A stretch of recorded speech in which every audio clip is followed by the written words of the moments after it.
Good afternoon, everyone. I am Aminara Umar, and today I'll be reporting the continuation of the topic literature review process. So, the third stage of this process is a database searching.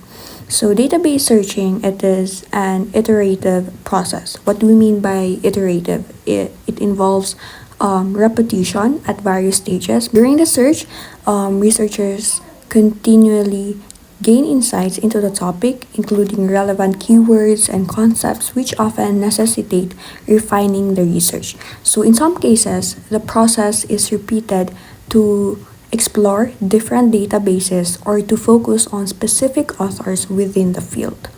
So generally, the search process can be divided into three phases. First phase is the exploratory phase. So this stage involves testing concepts and keywords to identify the types of information that may be available.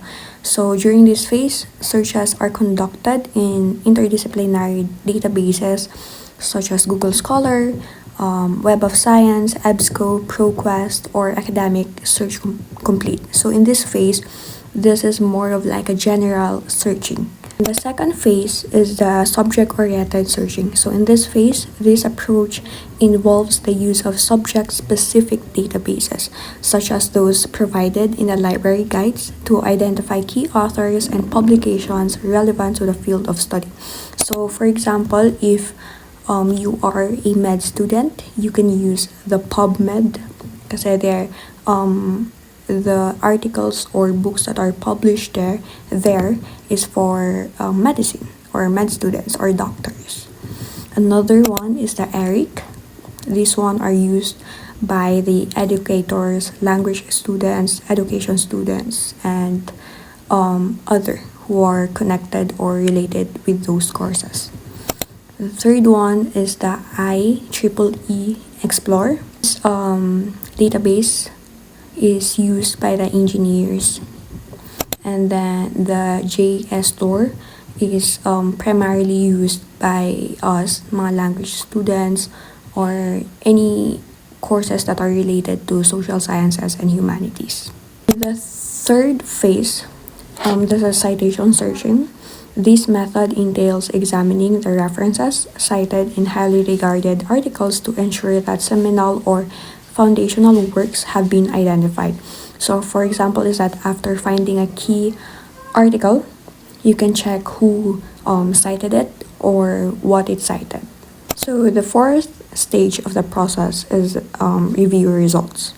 So search results should be saved in a citation management tool such as Zotero, Mendeley, or EndNote, and consulting with a professor or a librarian can help confirm that the search process has been comprehensive. So the fifth stage of the process is to synthesize the information that you have gathered.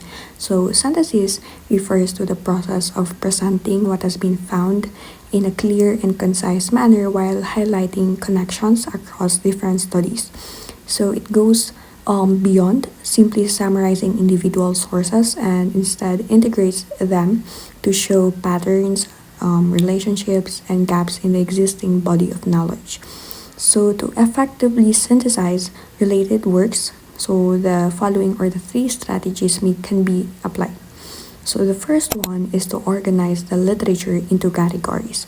So this means that you can categorize your literature based on theories, methodologies or techniques, geographical context, or conflicting perspectives and time frames. So grouping studies in this way allows for clearer comparisons and contrasts.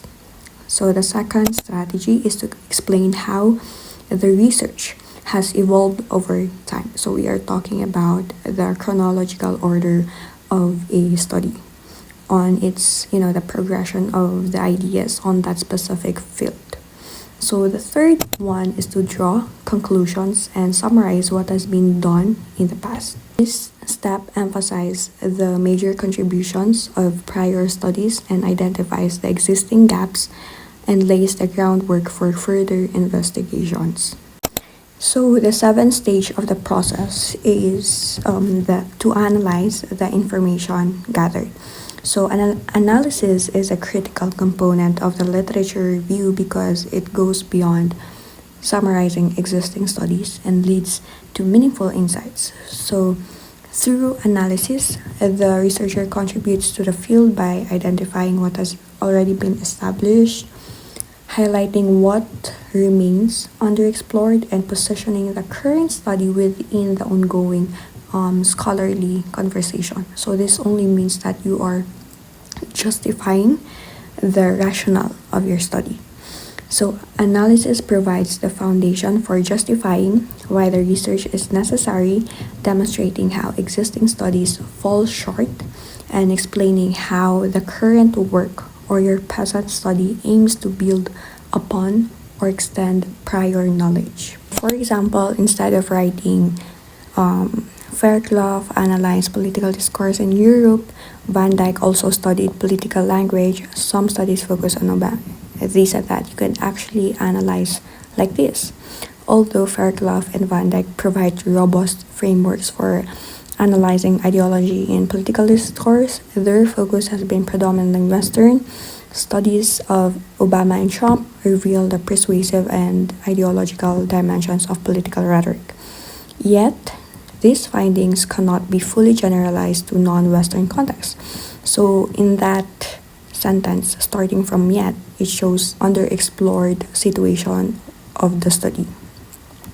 So this highlights the need for discourse analysis that incorporates both rhetorical and critical perspectives in Southeast Asian political settings. So in that sentence, you can see that there is a grounding or justification on why this study or your study, for example, is being conducted. The last stage of the process is writing the literature review.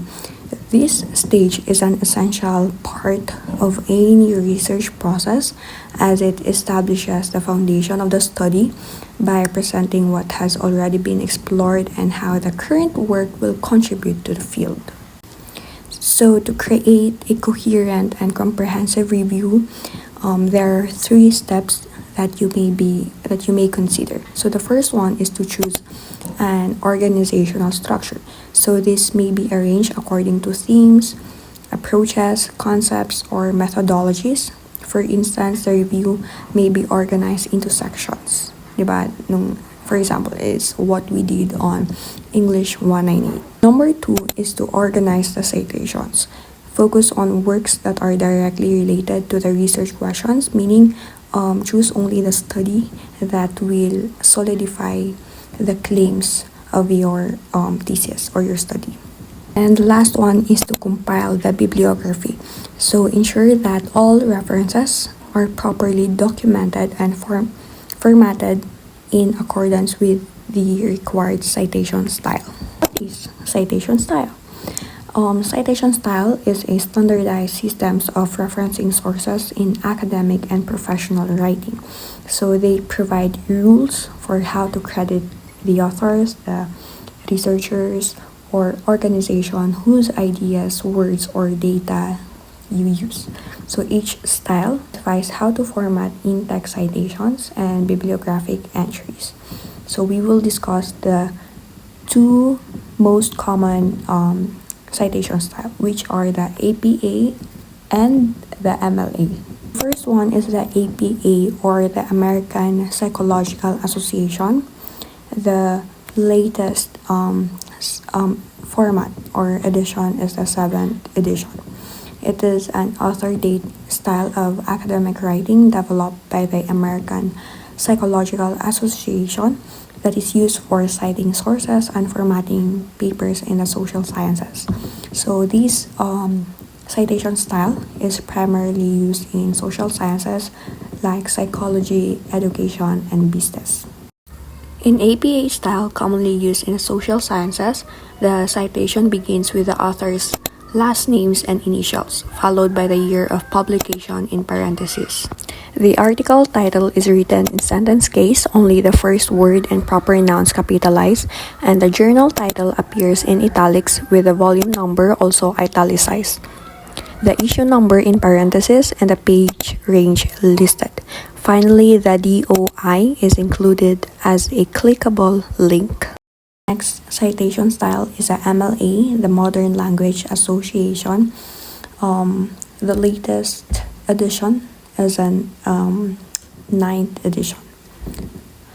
And MLA citation style uses parenthetical in-text citations and a final works cited list, primarily in the humanities, to acknowledge sources. So in APA, we use references, but in this citation style, we use the words works cited.